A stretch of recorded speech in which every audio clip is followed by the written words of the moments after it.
नए प्रदेश अध्यक्ष के नाम का ऐलान।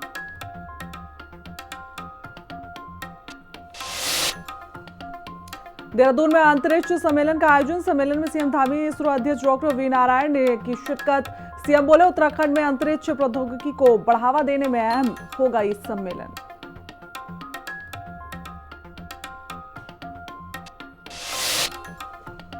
उत्तराखंड में बाढ़ और जल प्रभाव से निपटने के लिए मॉक ड्रिल का आयोजन। देहरादून सहित 5 जिलों में की गई मॉक ड्रिल।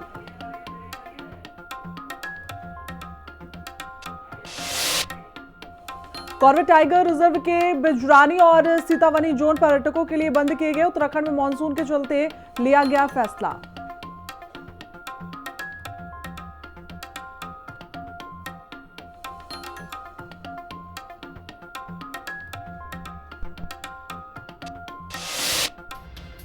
नमस्कार, स्वागत है आपका। हिंदी खबर देख रहे हैं आप और मैं हूं आपके साथ श्री दीक्षित। बुलेटिन की शुरुआत करेंगे बड़ी खबर के साथ, जहां आज उत्तराखंड कैंप शासी निकाय की दूसरी बैठक हो रही है। तो आपको बता दें कि सुबह 10:45 पर सचिवालय में बैठक का आयोजन किया जाएगा, जहां सीएम समेत आला अधिकारी इस बैठक में प्रतिभाग भी करने वाले हैं। आज उत्तराखंड बीजेपी को नया प्रदेश अध्यक्ष मिलेगा। भाजपा के संगठन पर्व में शिरकत आज सीएम धामी भी करने वाले हैं। आपको बता दें कि औपचारिक तौर पर भट्ट के प्रदेश अध्यक्ष बनने की आज घोषणा की जाएगी। नियमित समय तक केवल भट्ट ने अपना नामांकन भरा। तो ये बड़ी जानकारी इस वक्त आप तक पहुंचा रहे हैं। आपको बता दें कि आज महेंद्र भट्ट का प्रदेश अध्यक्ष बनना लगभग तय माना जा रहा है, क्योंकि कल नामांकन की प्रक्रिया में सिर्फ उन्होंने ही नामांकन दाखिल किया था और कल उनके साथ मुख्यमंत्री पुष्कर सिंह धामी भी नामांकन के दौरान मौजूद थे।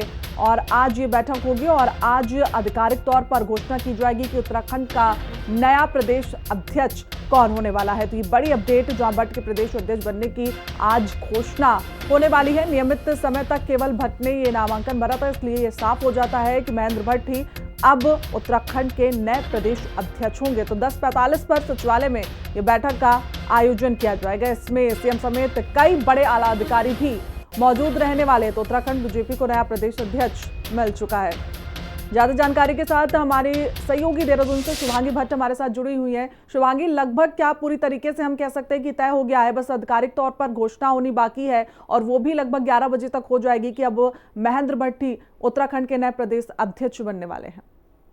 बिल्कुल, देखिए ये तस्वीर जो है साफ हो चुकी है, क्योंकि बीते दिन जो एक सीमित समय जो दिया गया था कि वहां उस समय तक आप नामांकन जो है कर सकते हैं, तो केवल महेंद्र भट्ट ने नामांकन किया। और खास बात ये रही कि मुख्यमंत्री पुष्कर सिंह धामी खुद उनके नामांकन में पहुंचे, जिसके बाद कहीं ना कहीं एक हिंट जरूर दे दी गई थी कि महेंद्र भट्ट ही अगले नए प्रदेश अध्यक्ष जो है वो रहने वाले हैं। ऐसे में आज इस कार्यक्रम का आयोजन 11 बजे से किया गया है, जिसमें आज तमाम सांसद मौजूद रहेंगे, पूर्व मुख्यमंत्री मौजूद रहेंगे, तमाम वरिष्ठ जो नेता हैं भाजपा के वो इसमें मौजूद रहेंगे और खास तौर पर मुख्य अतिथि के तौर पर मुख्यमंत्री पुष्कर सिंह धामी इस कार्यक्रम में शिरकत करेंगे। और आज महेंद्र भट्ट के नए प्रदेश अध्यक्ष होने की ऑफिशियल घोषणा जो है वो की जाएगी, क्योंकि केवल एक व्यक्ति ने नामांकन भरा है और ये इसके बाद साफ हो जाता है कि अगले प्रदेश अध्यक्ष अब महेंद्र भट्ट ही होंगे, जिसकी ऑफिशियल घोषणा आज इस कार्यक्रम के जरिए जो है की जाने वाली।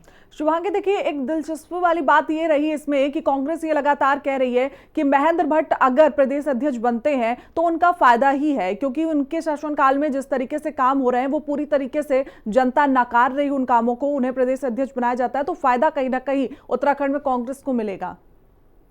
बिल्कुल, देखिए कांग्रेस की अगर मैं बात करूं तो महेंद्र भट्ट के नए प्रदेश अध्यक्ष होने की बात जब उनसे पूछी जा रही है तो उनका ये कहना है कि उनके प्रदेश अध्यक्ष बनने से कांग्रेस को बहुत फायदा है, क्योंकि उनका जो कार्यकाल रहा है इससे पहले उन्होंने कहा कि वो बिल्कुल ही बेकाबिल रहे हैं और कहीं भी किसी भी तरीके की जो भी बड़ी बड़ी समस्याएं आई हैं, जो भी बड़े बड़े आरोप लगे हैं, कई सारी चीजें हुई हैं पार्टी के अंदर, संगठन के अंदर, और महेंद्र भट्ट जो है उसको लेकर कुछ नहीं कर पाए। और ऐसे में अगर दोबारा से वो प्रदेश अध्यक्ष बनते हैं तो इसमें कांग्रेस का फायदा होगा, क्योंकि उनको कोई इस तरीके से स्ट्रिक्टली लेता नहीं है। जिस तरीके से अनुशासनहीनता पार्टी के अंदर होती है, चाहे वो सुरेश राठौर की हम बात करें, चाहे हम अन्य नेताओं की बात करें, चाहे हम उमेश कुमार वाले मैटर की बात करें, तो उनका ये कहना है कि उनके प्रदेश अध्यक्ष रहते कांग्रेस को कई सारे मुद्दे भी मिलते हैं, कई सारी चीजें भी मिलती हैं जो प्रदेश के आगे रख सकती है, जनता के आगे रख सकती है, और महेंद्र भट्ट का होना कहीं ना कहीं कांग्रेस के लिए जो है फायदेमंद है।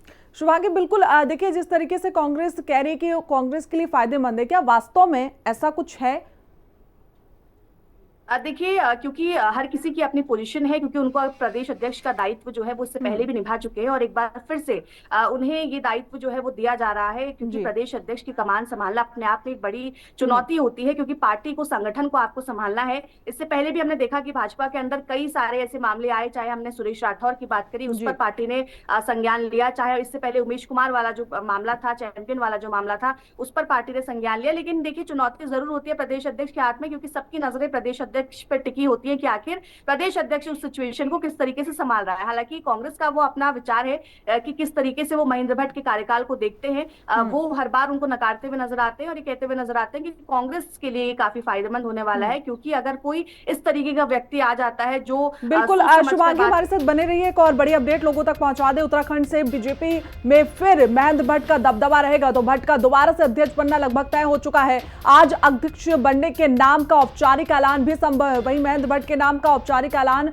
आज होगा, तो आज बीजेपी प्रांतीय परिषद की बैठक भी होनी है। तो बड़ी जानकारी इस वक्त आप तक उत्तराखंड से पहुंचा रहे हैं, जहां भाजपा में फिर से महेंद्र भट्ट का एक बार फिर से दबदबा रहेगा और भट्ट का दोबारा अध्यक्ष बनना लगभग तय हो चुका है। आपको बता दें कि कल महेंद्र भट्ट ने नामांकन दाखिल किया था और आज इसकी औपचारिक घोषणा भी कर दी जाएगी। तो ये बड़ी जानकारी इस वक्त की आप तक पहुंचा रहे हैं। और इस दौरान मुख्यमंत्री पुष्कर सिंह धामी समेत कई बड़े आला अधिकारी भी इस बैठक में शामिल होंगे। आपको बता दें लगभग 11 बजे इसकी औपचारिक घोषणा की जाएगी कि बीजेपी का उत्तराखंड में नया अध्यक्ष कौन होगा। तो ये बड़ी जानकारी, महेंद्र भट्ट के नाम का औपचारिक ऐलान आज होना है, तो आज बीजेपी प्रांतीय परिषद बैठक भी होगी।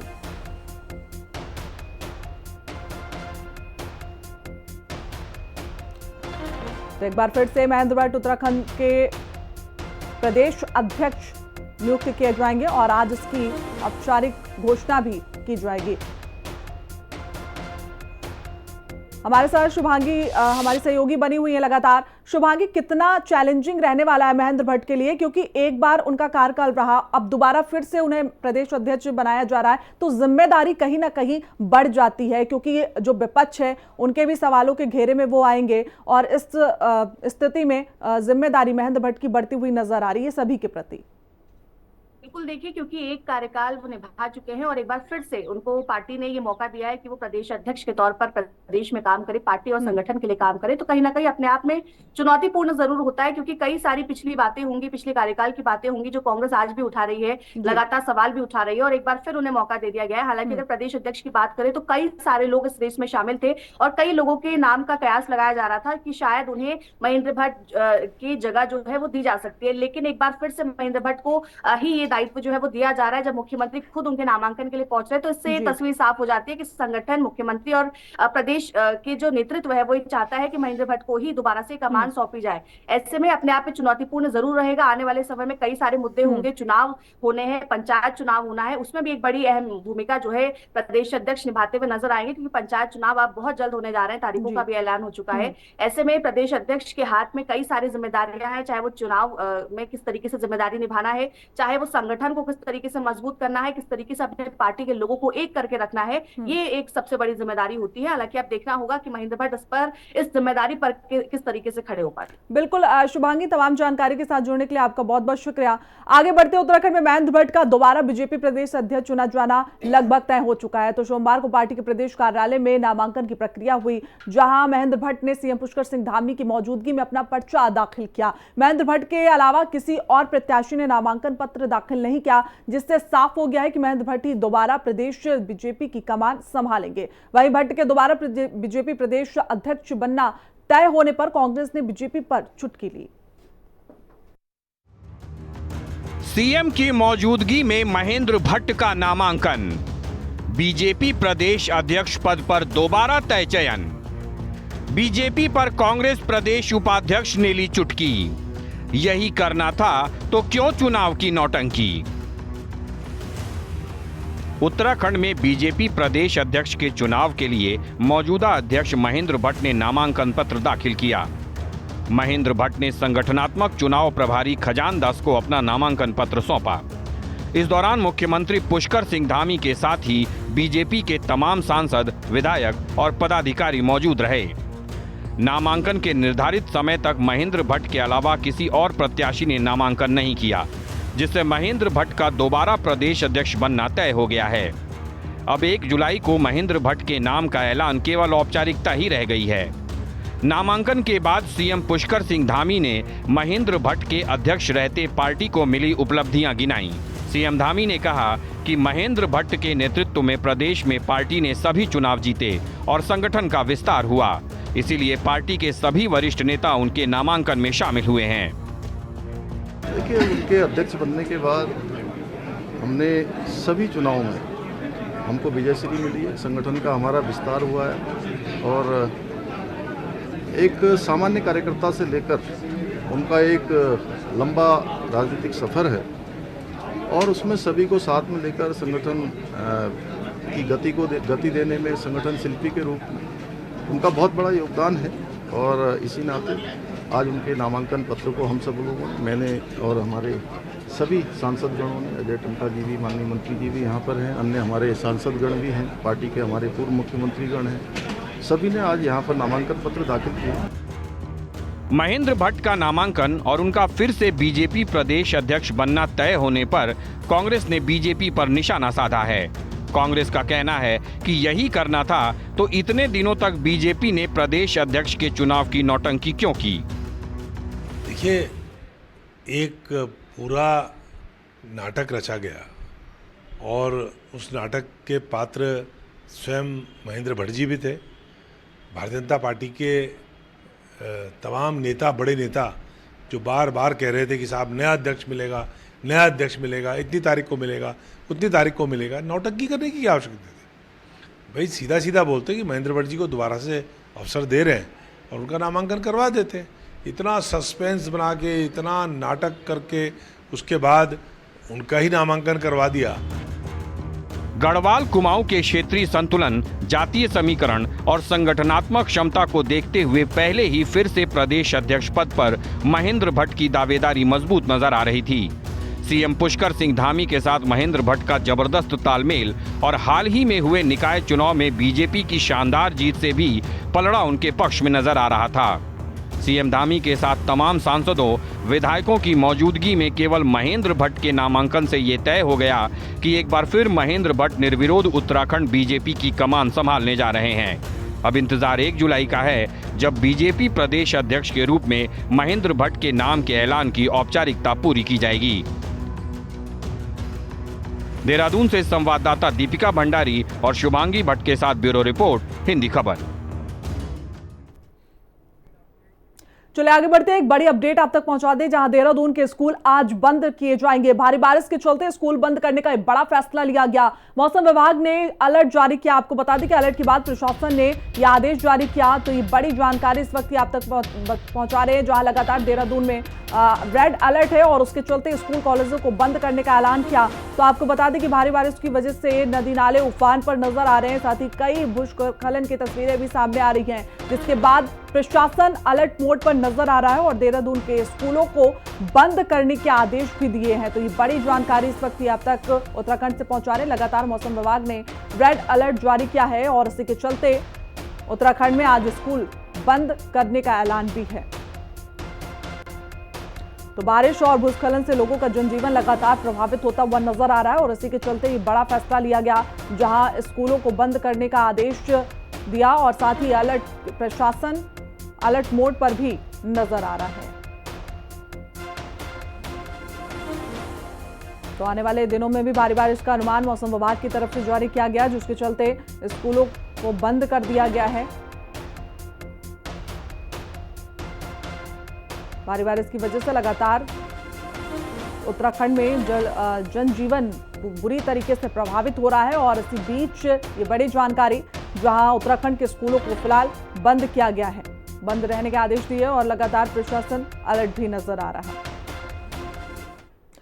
आगे बढ़ते उत्तराखंड में मानसूनी बारिश के साथ आसमान से आफत बरसनी भी शुरू हो गई है। बारिश और लैंडस्लाइड के कारण प्रदेश में करीब 189 सड़कें बाधित हैं, जिन्हें खोलने का प्रयास लगातार किया जा रहा है। वहीं उत्तरकाशी जिले में बादल फटने से लापता हुए 7 मजदूरों का अभी तक कुछ भी पता नहीं चल पाया। मौसम विभाग ने 30 जून को देहरादून, उत्तरकाशी, रुद्रप्रयाग, टिहरी, पौड़ी, हरिद्वार, नैनीताल, चंपावत और उधम सिंह नगर जिलों में भारी से बहुत भारी बारिश का अलर्ट जारी किया। वहीं चारधाम यात्रा के चलते प्रशासन लगातार श्रद्धालु से हिदायत बरतने की अपील भी कर रही है।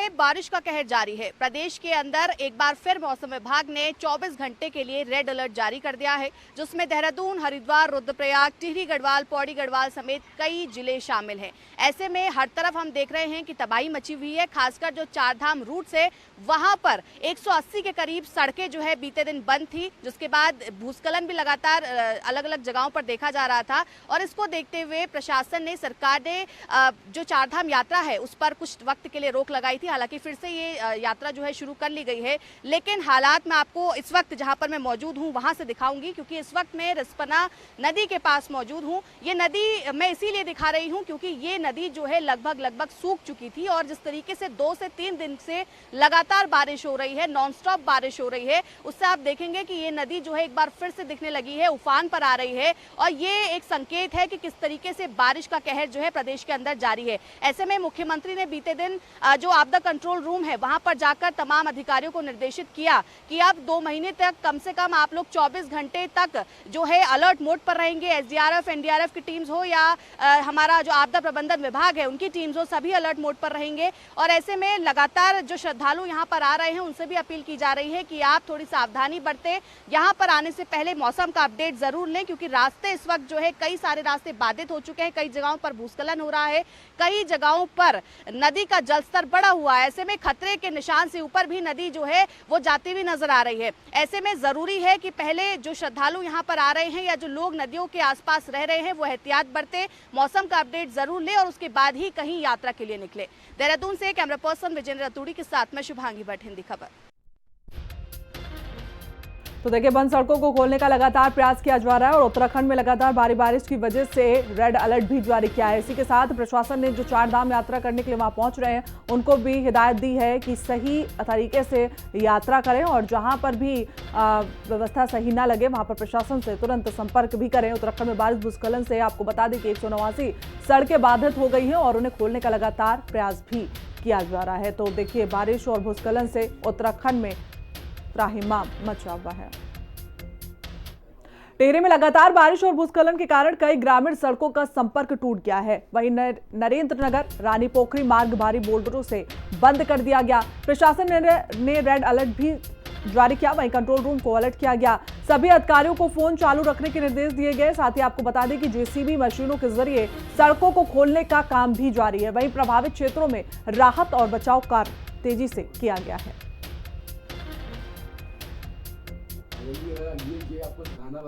नरेंद्र नगर से पोखरी जाने वाला मार्ग जो है पूरी तरह से भारी भूस्खलन से क्षतिग्रस्त हो चुका है। इसी तरह टिपरे वाला मार्ग भी जो है पूरी तरह से क्षतिग्रस्त हो। लगातार बारिश हो रही है। बारिश को देखते हुए हालांकि जिलाधिकारी टिहरी नितिका खंडेवाल ने सभी लोक निर्माण विभाग के अधिकारियों को सख्त निर्देश जारी कर दिए हैं कि वे अपना मोबाइल फ़ोन जो है स्विच ऑफ न रखें।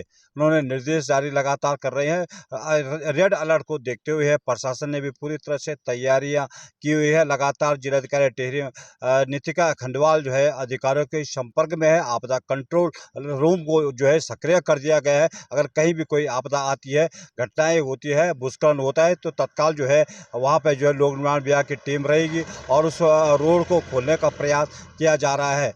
मज्जा तोपाल, हिंदी खबर, टिहरी गढ़वाल।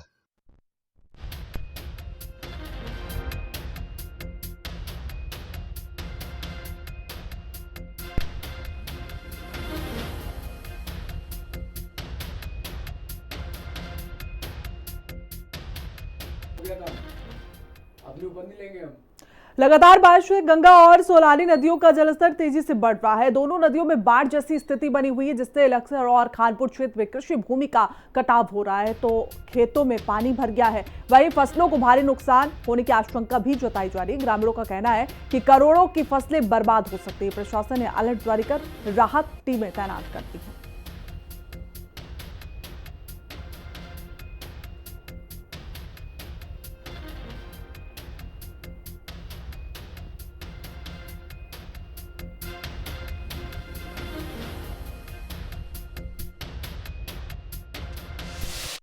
प्रदेश में लगातार हो रही बारिश ने हरिद्वार जिले के कई इलाकों के हालात खराब कर दिए हैं। गंगा नदी और सोलह नदी उफान पर आ गई है।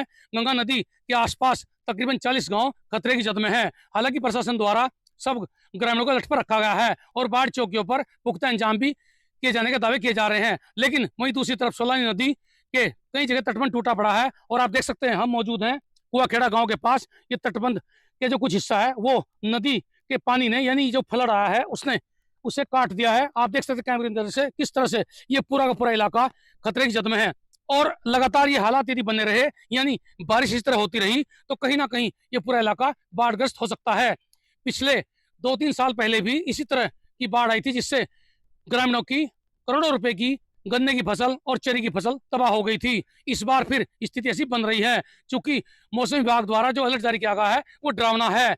वहीं दूसरी तरफ प्रशासन इस बात का दावा भी कर रहा है कि तमाम इंतजाम पुख्ता है और जहां जहां तटबंध टूटे थे यानी सोलानी और गंगा नदी के उनका मरम्मत का काम भी पूरा किया गया है। लेकिन एक दिन पहले ही हस्तमौली गांव में भी अचानक तटबंध रिसने लगा था और तब हड़कंप मचा था। उस पर भी मरम्मत की गई है। लेकिन जिस तरह लगातार फ्लड आ रहा है और बारिश रुकने का नाम नहीं ले रही है तो वो कहीं ना कहीं ग्रामीणों में दहशत का माहौल बना रही है। अब आने वाले दिनों में यदि बारिश के ये हालात रहे तो कहीं ना कहीं एक बार फिर प्रशासन और ग्रामीणों को बड़ी बाढ़ का सामना करना पड़ सकता है। जसवीर सिंह, हिंदी खबर, लक्सर। तो उत्तराखंड में पहाड़ से लेकर मैदान तक 2 दिनों से सभी जगह बारिश देखने को मिल रही है, जिसके चलते पचवा दून से होकर बहने वाली यमुना तक जलस्तर बढ़ने के साथ ही ज्यादा मात्रा में सील्ट भी दिखाई दे रहा है। तो वहीं आपको बता दें कि जन अधिकारी विमल डबराल ने बताया कि डाक पत्थर बैराज से विद्युत उत्पादन के लिए बनी शक्ति नहर में बहने वाले पानी को रोकना पड़ा है ताकि पानी के साथ आने वाले सील्ट से भी किसी भी पावर हाउस को कोई नुकसान न पहुंचे। इसके अलावा सील्ट के चलते रविवार सुबह से ही विद्युत उत्पादन बंद पड़ा हुआ है। वहीं यमुना नदी में सील्ट की मात्रा कम होते ही विद्युत उत्पादन सुचारू कर दिया जाएगा।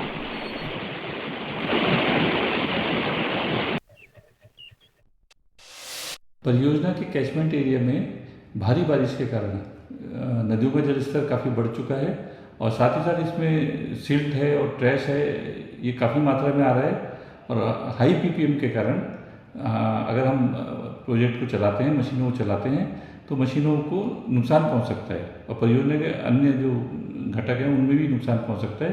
तो इसी संभावित हानि को बचाने के लिए हमने अभी अपने विद्युत गृह को बंद रखा हुआ है और जैसी सिल्ट की मात्रा कम होती है, पीपीएम कम होता है तो हम पुनः विद्युत उत्पादन प्रारंभ कर देंगे। इस समय हम खड़े हैं विकासनगर तहसील स्थित डाक पत्थर बैराज पर, जहाँ पर कि आप देख सकते हैं यमुना पर बना यह बैराज कितना विशाल है और यहाँ पर लगातार जो है पानी यहाँ पर स्टोरेज करके शक्ति नहर में छोड़ा जाता है, जिससे क्षेत्र में जितने भी जल विद्युत के लिए यहाँ पर पावर हाउस बने हैं वहाँ पर जल विद्युत उत्पादित किया जाता है।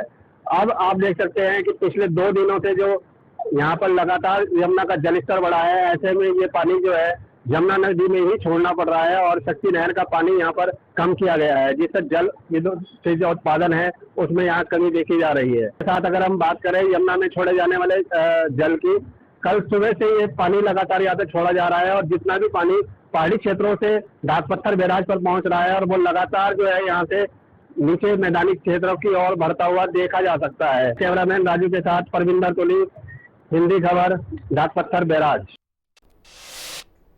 तो उत्तराखंड के पहाड़ी क्षेत्रों में बारिश हो रही है, जिससे मैदानी क्षेत्रों में नदियों का जलस्तर बढ़ता नजर आ रहा है। पचवा दून क्षेत्र में यमुना नदी उफान पर है। यमुना का जलस्तर लगातार बढ़ता जा रहा है। यमुना के तीव्र बहाव को देखते हुए डैम में पानी नहीं रोका जा रहा है।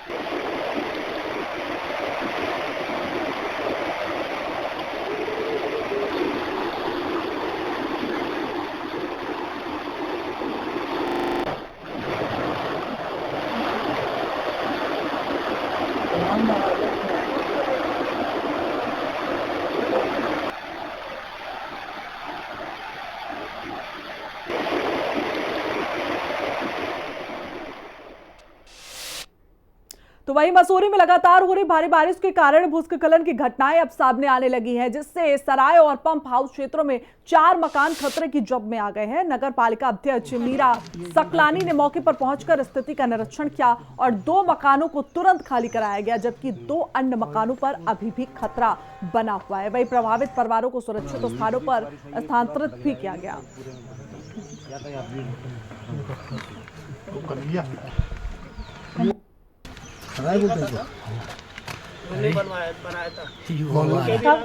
ये सराय है।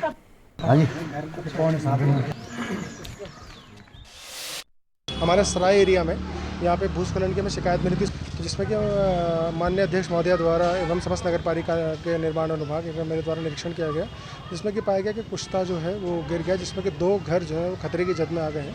फिलहाल तो हमने 2 घरों के जो भी उसमें निवासरत थे नगर पालिका के ही परिवार के थे, तो उनको हमने अभी शिफ्ट करवाया है। वो अभी अपने परिवारों के आसपास उसमें शिफ्ट हो गए हैं। फिलहाल हमने खाली करवाया है एवं जो पुश्ते बनाने का इसका हम आंगन बनाकर तत्काल इस काम को प्रारंभ कराएंगे, जिसमें कि हमने एसडीएम मैम को भी अवगत करा दिया गया है और डिजास्टर मैनेजमेंट अथॉरिटी को भी अवगत करा दिया। पूरा प्रयास कर रहे हैं इसको, ये तो यथाशीघ्र इस पे रिटेनिंग वाल लगा के इसको सुचारू करें। तो पूर्ण रूप से हर चीज़ के लिए तैयार है, लेकिन परसों भी जब हमारी मीटिंग हुई थी तो मैंने सक्षम विभागों को ये बोला गया था कि वो भी अपनी जिम्मेदारी को समझे। पीडब्ल्यूडी क्या के रोड बना के चले जाता है, कलवर्ट कहीं खोलता नहीं है, एनएच अपना पूरा कलवर्ट बंद करके रखता है। ये जिम्मेदारी संपूर्ण डिपार्टमेंट की है, चाहे वो जल निगम हो, चाहे जल संस्थान हो, चाहे हाँ ठीक है पालिका में एक जनप्रतिनिधि चुन के भेजता है, इसलिए पब्लिक सबसे ज़्यादा मसूरी नगर पालिका को बोलती है, क्योंकि उनका अधिकार है बोलने का। पर इसे हम यथाशीघ्र से सुचारू करें। हमारे 2 कर्मचारियों के आवास क्षतिग्रस्त हुए हैं और मैं शुक्रगुजार हूँ ऊपर वाले की कि हमारे मतलब वहाँ पे किसी भी तरीके की जन हानि नहीं हुई है। और मैं कोशिश करूँगी कि जो वहाँ पे पुश्ता गिरा है, जिस पुश्ते के गिरने की वजह से वो दोनों घर क्षतिग्रस्त हुए हैं, जल्दी से जल्दी आपदा के तहत उसको काम वहाँ पे तुरंत शुरू करूँ। और हमारी जो पूरी जो बस्ती है वहाँ पे सराय की जो बस्ती है और मसूरी की जो और बस्तियाँ भी हैं जहाँ पे हमारे नगर पालिका के कर्मचारी रह रहे हैं और लेकिन आवास क्षतिग्रस्त है, मैं जल्दी ही आज ही एक टीम गठित करके उसके निरीक्षण के लिए एक टीम गठित करती हूँ। टीम 3-4 दिन के अंदर रिपोर्ट देगी और उसके तहत हम पूरे आवासों की मरम्मत काम शुरू करेंगे। तो भाई देहरादून में 2 दिनों से लगातार बारिश हो रही है, जिसका खामियाजा वहां की जनता को भुगतना पड़ रहा है। ऐसी कई तस्वीरें देहरादून से सामने आई, जहां पर कई जगह मकान गिर गए तो कई सड़क भी वहां पर टूट गई। वहीं झारखंड में बारिश से हुए नुकसान का जायजा लेने के लिए कैबिनेट मंत्री गणेश जोशी मौके पर पहुंचे।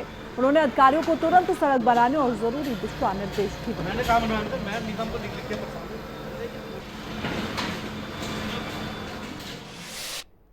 और इसी के साथ बुलेटिन में बस इतना ही। देश दुनिया की तमाम जानकारी के लिए देखते रहिए हिंदी खबर। नमस्कार।